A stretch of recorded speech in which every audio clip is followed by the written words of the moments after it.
Thank you for being my spiritual teacher. You've really helped me a lot.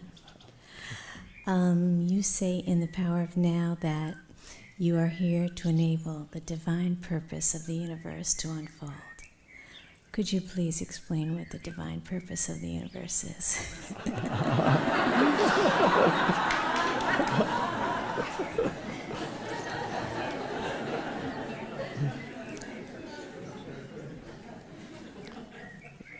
The universe wants to awaken consciousness.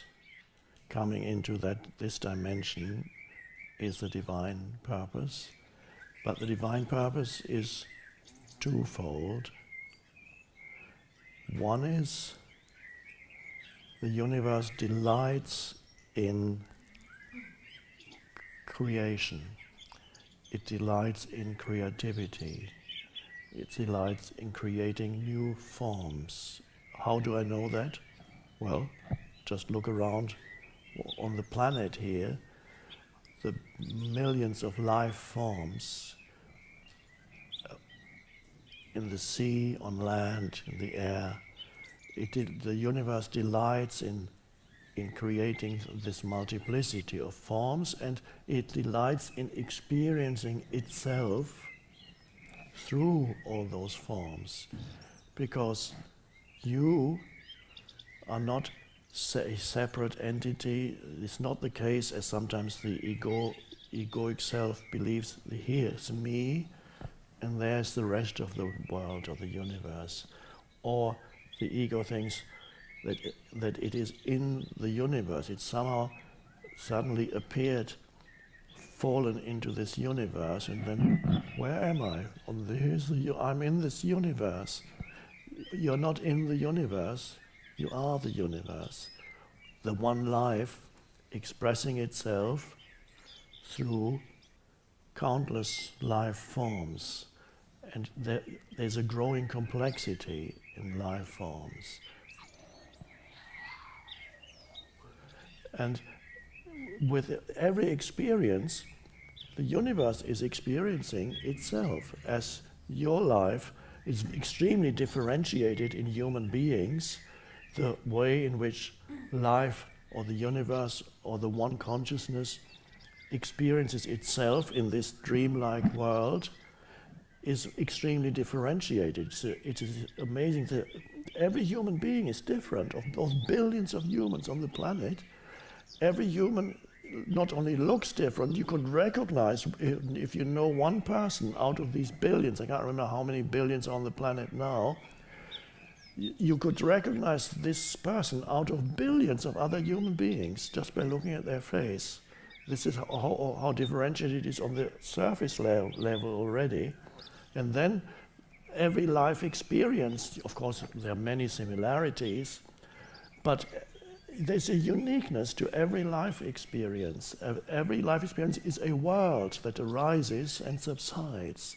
My mother's life, your mother's life, your parents' life, anybody's life, was a particular world. The way she experienced the world was very different from the way I experienced it. It's like my mother and I, and I'm just taking one example from my personal experience, seemed to inhabit completely different universes. But we were in the same place, but experiencing life in a totally different way. And the universe delights in that complexity of experience, so it wants to experience itself as form. It means, and so the forms become evolving more complex. The humans that are alive now have far greater complexity than the humans that were alive 10,000 years ago, or 50,000 years ago. Life at that time was more simple. Gather the food, gather the plants, or hunt an animal if they did that, prepare the meal, go out hunting, come back home. It's fairly simple. It wasn't the complexity of New York City, LA, freeways, and all that's behind that. There were nuclear physics, whatever, and so on. And so the universe delights in that, and you are an expression of that. It wants to become conscious of itself through you. And it's doing that, attempting to do that through humans, but the universe, that one consciousness is not separate from you. You are an expression of it. But the universe also wants to know itself deeply, its own source. It wants the source realization also. So I know that because I know by looking within myself, there is an outgoing movement into creation, and there's a return movement that wants to realize itself in its essence. The universe wants both. It wants to go out and create. It also wants to realize its own essence through you. In a human life, that expresses as wanting to do things in this life, wanting to contribute to this life, wanting to create something, to make something of your life, your so-called life. It expresses as that. And the return movement, so you have the outward movement of the universe. The return movement expresses as coming totally into the present moment, stepping away from becoming into being. Becoming is the outward movement. What can I do now? I need to do something. I want to create this. I feel that there's something coming through me. I feel a piece of music wants to come through me. A book wants to be written or something, whatever. I want to do this or create this, set up this business or that or whatever. And then it's this becoming, doing. But then there's another movement that says, I just want to be and be still. And this present moment, go deeply into this moment. I don't need to become anything at all. I just want to be fully who I am already and go deeply into being. So it's almost this contradictory movements. In some humans, the outward tendency is greater. In others, the inward tendency is greater. Both are necessary, and somehow both need to be there as long as you're here in a human form. Both, to some extent, will be in you, but they will be different to different degrees. Some are much more going within and to being, to the source. But I would suggest that it's not either or. There are certain spiritual traditions that look upon it as more as either or. They say, forget about the world, just realize who you are, and then you can just sit in a corner for the rest of your life and never do anything again. You don't need to.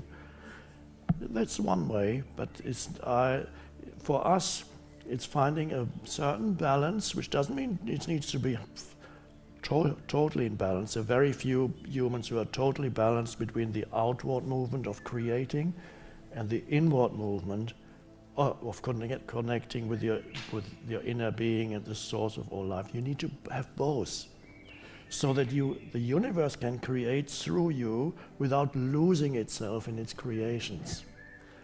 So you can create not from a place of egoic need, where you depend on the outcome. If I don't get that, I'll kill myself. If I don't get famous and rich, I don't know what I'll do.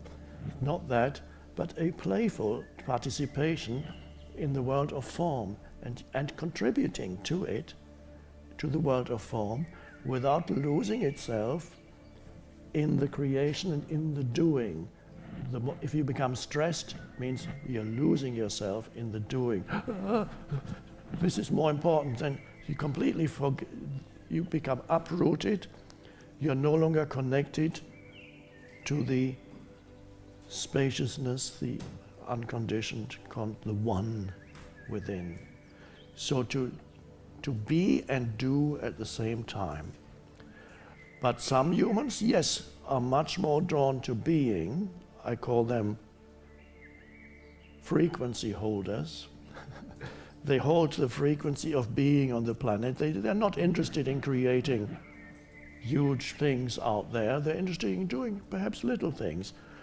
Gardening, cooking, looking after animals, being with animals, helping humans in some capacity, helping even physical, helping humans with their bodies and so on. So they are frequency holders. They are more into being than there's some doing, but you cannot. You always have to do something. You can't. But they don't put the emphasis on doing. The emphasis on being, and then they allow presence to flow into what they do, and they affect the world also very significantly. Others have a greater tendency to performing creative action. They need to go out there and become active, but their challenge is not to get lost in what they do and thinking that's all important. They forget that this is a play of form. And then there comes a seriousness and a heaviness into the doing, and they get unhappy. And when you are unhappy, whatever you create has some flavor of that unhappiness. So the divine purpose of the universe, to summarize my long explanation, is to know itself, both through the creation of form and through realization of the formless essence of all life. And that is the divine purpose of the universe, and that you are here as part of that. That's it. Thank you.